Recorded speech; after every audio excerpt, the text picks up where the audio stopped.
everybody, I'm Jake Wittenberg here at Lumen Field in Seattle, 1 year away from the FIFA World Cup here at Lumen Field, and already preparations are underway for Seattle to be on the world stage. And we're not the only ones. Seattle is one of 16 cities across the United States, Mexico, and Canada, all co-hosting the tournament. Seattle's first match happens on June 15th of 2026. The final match is played at MetLife Stadium in New Jersey. A record number 48 teams will take part. Now, all three host countries in North America are guaranteed to be in the tournament. We're crossing our fingers that Team USA is going to play right here in Seattle on this grass behind us. Either way, 6 games will be held here, and Seattle will be ready. It's going to be the largest event that's going to ever hit our state. The Emerald City.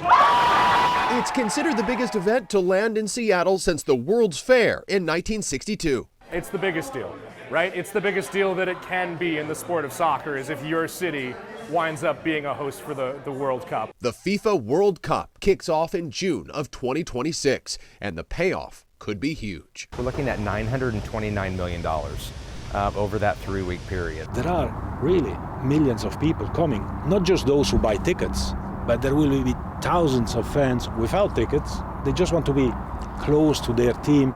More than 750,000 fans from around the world will pour into the downtown core. We're being very intentional about moving people around and experiencing the neighborhoods during World Cup. One big question is, how will the city get fans to experience the surrounding neighborhoods near Lumen Field? But it's also getting people down to Seattle Center, to the waterfront, to SoDo, and to Pioneer Square, to the CID, Capitol Hill, and South Lake Union. The city is teaming up with FIFA to launch a walking tour of the city so fans will get the full experience through what they're calling the Unity Loop. There's going to be plenty of times when the game's not happening. And through this, we want to be able to get them out and to experience Seattle and why we love it so much. Before visitors get to explore the city, their first stop will be the airport. We're really going for that 5-star experience. SEA is now working on a deadline to expand the terminal and to welcome all of those international fans. We're going to have to get creative, and part of that creativity is building vertically. The port commissioner says travelers can expect big changes in a small space. We here at Seattle-Tacoma International Airport are extremely space constrained. If you look at the throughput of passengers per square foot, we're probably the biggest airport in the nation. But the sky's the limit. By next summer, the Sea Concourse will reach new heights. Because we can't build horizontally anymore, we're building up, so we're adding 4 floors. Construction is underway, with the new space growing from 81,000 to more than 226,000 square feet in size. We have 13 new airport dining and retailers in there. We have an observation deck where you can go out and look at the runways and the airport operation.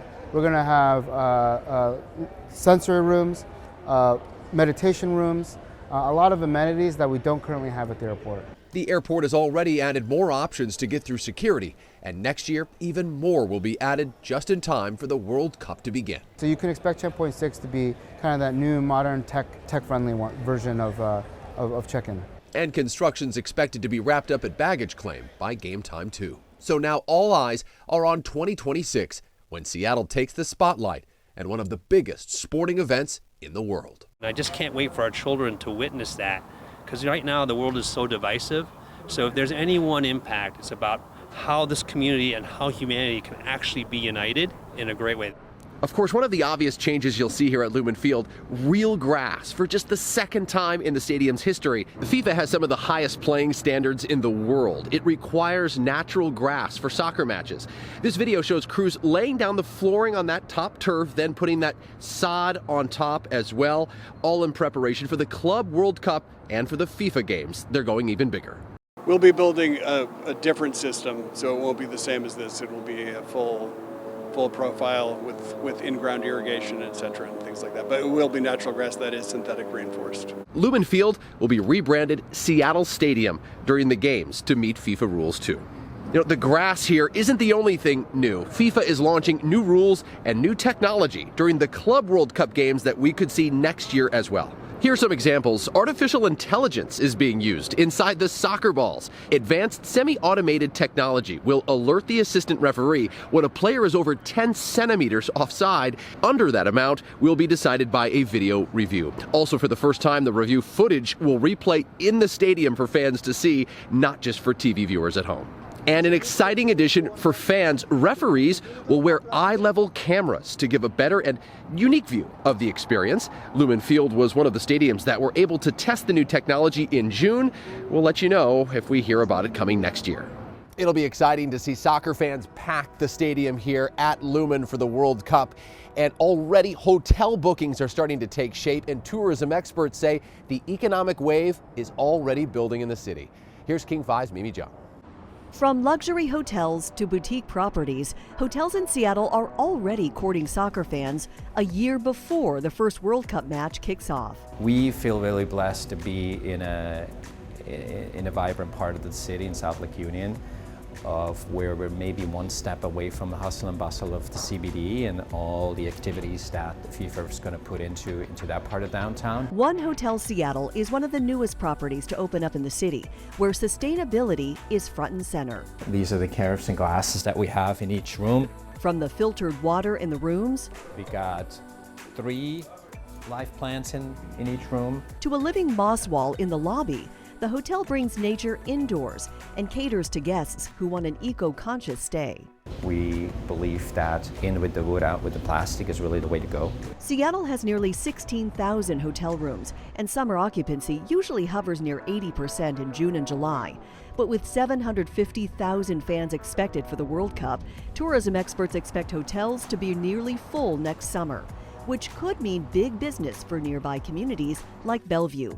That city has seen hotel occupancy return to pre-pandemic levels. Last year, hotel revenue in Bellevue jumped 19%, and the city expects the influx of international fans to bring even more energy to the downtown core. There's something special about walking along the street and hearing all these different languages and really kind of feeling like we're a place where the world can come and gather. Visit Seattle says the region is ready to shine, from its restaurants and retail to hotels and hospitality.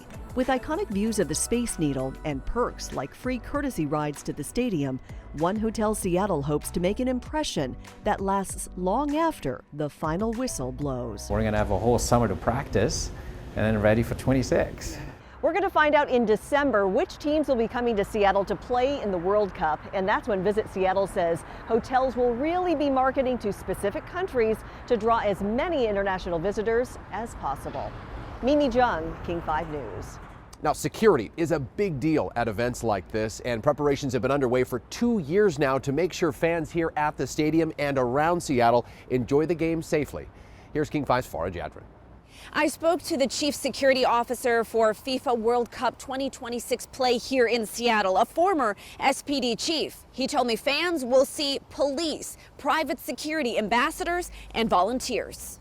Working with federal agencies for a couple years now, FIFA World Cup's 16 host cities are primed to kick off their respective matches. We work with Department of Homeland Security. John Diaz is the chief of security for 2026 FIFA World Cup play in Seattle. The former Seattle police chief told us the key to securing this magnitude of a sports event is collaboration. Here in this state, it's going to require all the resources that we bring in, mutual aid and others from both our police, our fire, our state, local, and our federal resources. The first Seattle-based match is slated for June 15th, 2026. By then, the security team will have logged about 3 years of planning efforts. I think right now we have 27 work groups here in the state that have different pieces of the plan. And so we're looking at everything, from the transportation side of it to the intelligence side to the training and exercise piece of it. How high are the risks? The federal government uses the Special Event Assessment Rating, or SEER, to determine that. For comparison, the Super Bowl is a SEER 1. 2026 FIFA World Cup in the U.S. is SEER 2. Diaz says that's still extremely high, and it could be elevated to SEER 1. The rating decides the level of federal support. So what can you do to make World Cup match days fun and safe? Diaz recommends you arrive early and don't linger outside Lumen Field so those areas can be secured too. Be sure to bring a clear bag for your belongings. That's a policy that may be news to visitors. Finally, security will be on the lookout for pyrotechnics. While they may be used in and around some global soccer stadiums, Diaz said that's not allowed here. I asked FIFA if there's an official 2026 World Cup clear bag. They said that's a good idea, so stay tuned. Keep in mind there will be security plans in place for each of the 9 fan zones throughout the state. They're running all the way from Spokane down to Vancouver. In Seattle, Farah Jadrin, King 5 News. This is one of the biggest events Seattle's ever going to see, and it's going to be right in our backyard. 1 year out from the FIFA World Cup, and Seattle neighborhoods are already starting to prepare for the crowds. We're going to show you how businesses in neighborhoods like the Chinatown International District have been preparing based on what they saw during the MLB All-Star Game. Also, we're taking you to the city of Atlanta, which lit the world stage in 1996 for the Olympics. They're gearing up to do it again. How the city's Olympic legacy is fueling this World Cup moment.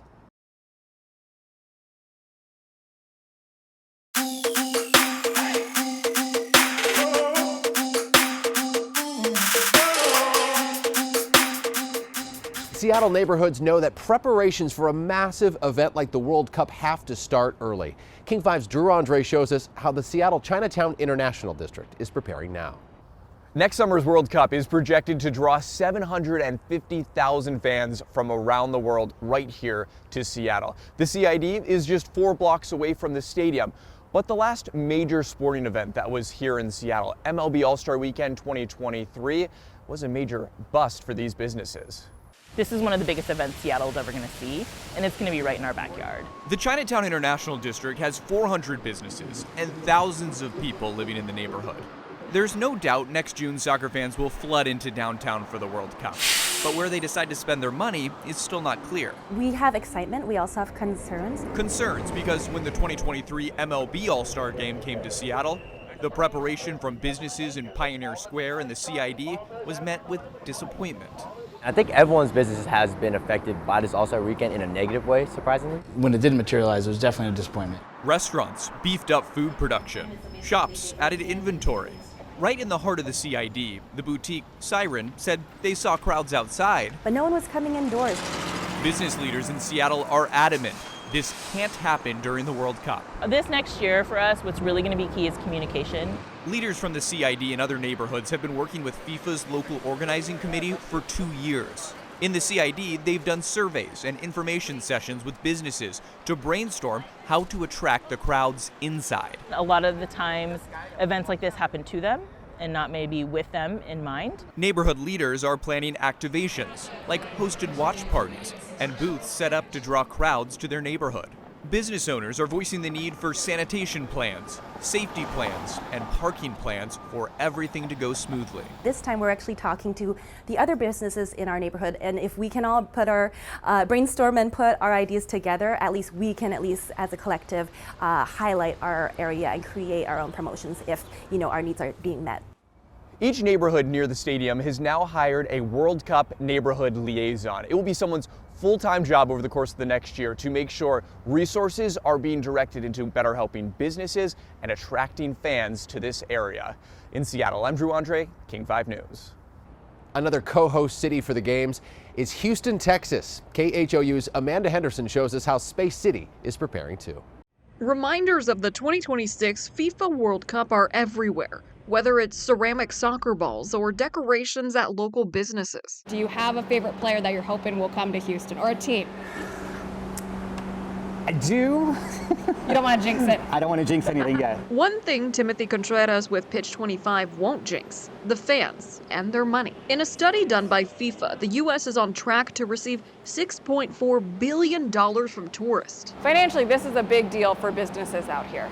Yes, for small business owners, this gives us an opportunity to, become a part of something great and bigger. Being just 2 blocks away from the city's Fan Fest, which is planned in East Downtown, hopes are high for those traveling to Space City, especially with watch parties for other tournaments already drawing massive crowds. It just makes sense to have such an inclusive sport come to one of the biggest cities. You have a whole bunch of fans, they're dressed, they're repped, they're coming to have a great time. This great time has long been a dream for Chris Canetti. Have you been able to take a step back at all and say, this is really cool? It's a monumental moment in time for our city. It's something that I'm really excited and proud to be a part of. Canetti is the city's World Cup host committee president, a key part of the group who put together the winning bid to be a host city. We just want this to be a really great event for our city that has long-lasting positive impact. At least 500,000 tourists are expected to travel to Houston, nearly 5 times what we saw in 2017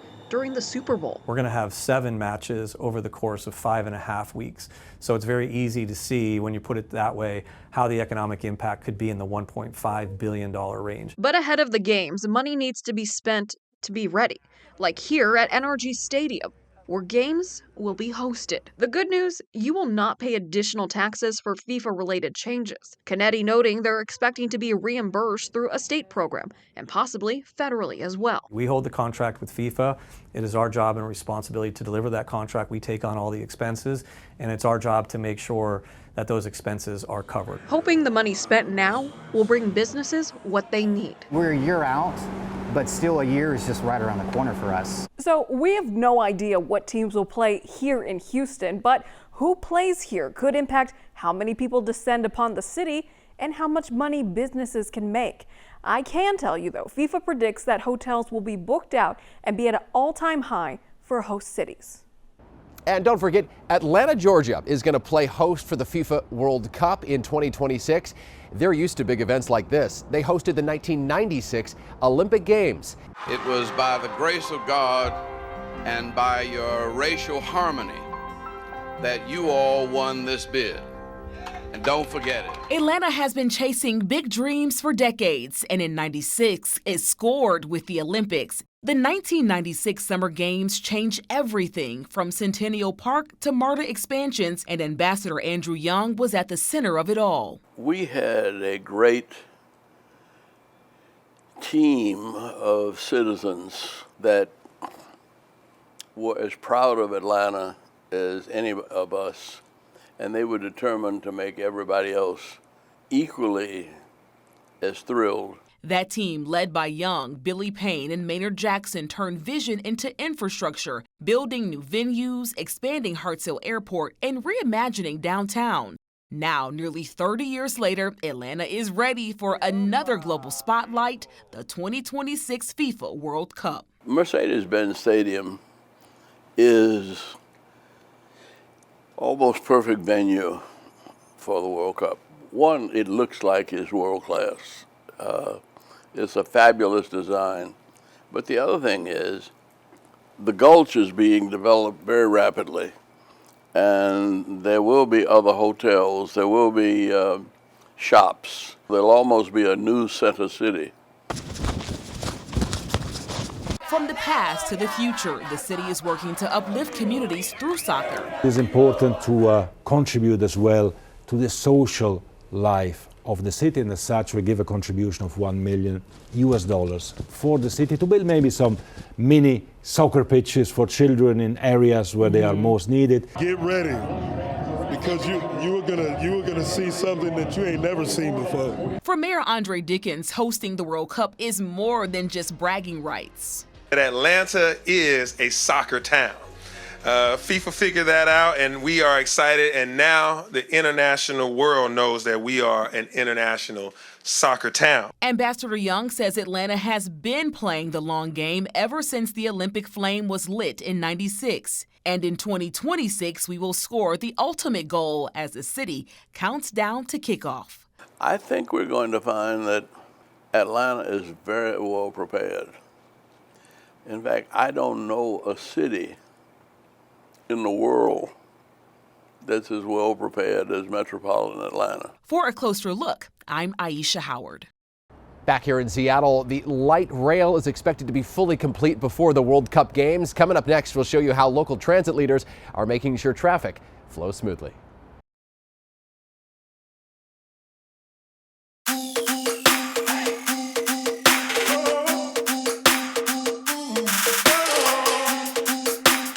Even even if you are not headed here to Lumen Field for the World Cup or some of the surrounding Fan Fest activities, you can definitely expect traffic in the area come World Cup time.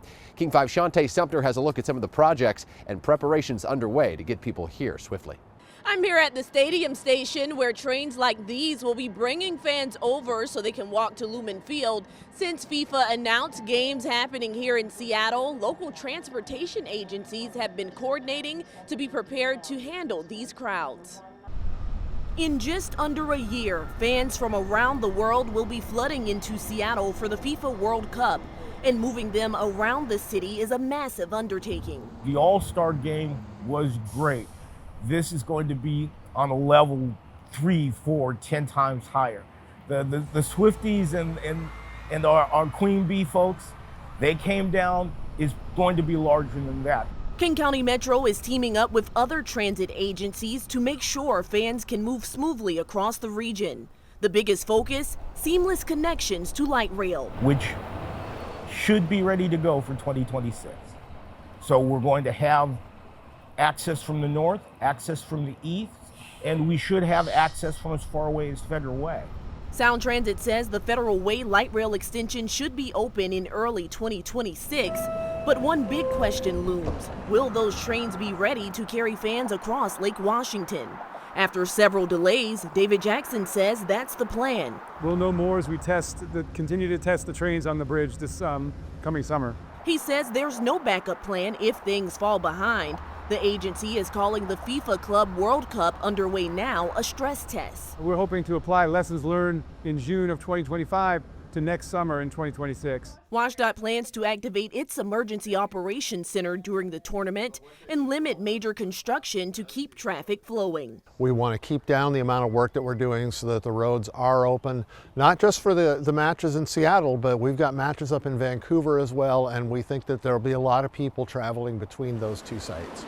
The city of Seattle has a similar plan. SDOT will pause construction, but they are planning to close roads to make downtown more pedestrian friendly. Our goal is to have 80% of our attendees to these games to be alternate mode and no car access, so which means it's walking by foot. It's access to transit. The plan is to give fans a walkable route between Lumen Field and Seattle Center's Fan Fest. What is the route that we're going to create for them that's designated? It's a very exciting time and space to be in, honestly. It will be amazing. Each agency says it's treating the Club World Cup games happening right now as a test run and will apply lessons learned to the World Cup next summer. In Seattle, Shantae Sumter, King 5 News. Hey, thanks for joining us for this King 5 FIFA World Cup 1 year out special. I'm Jake Wittenberg, and we'll see you right back here at Lumen Field next year for the World Cup in the summer of 2026.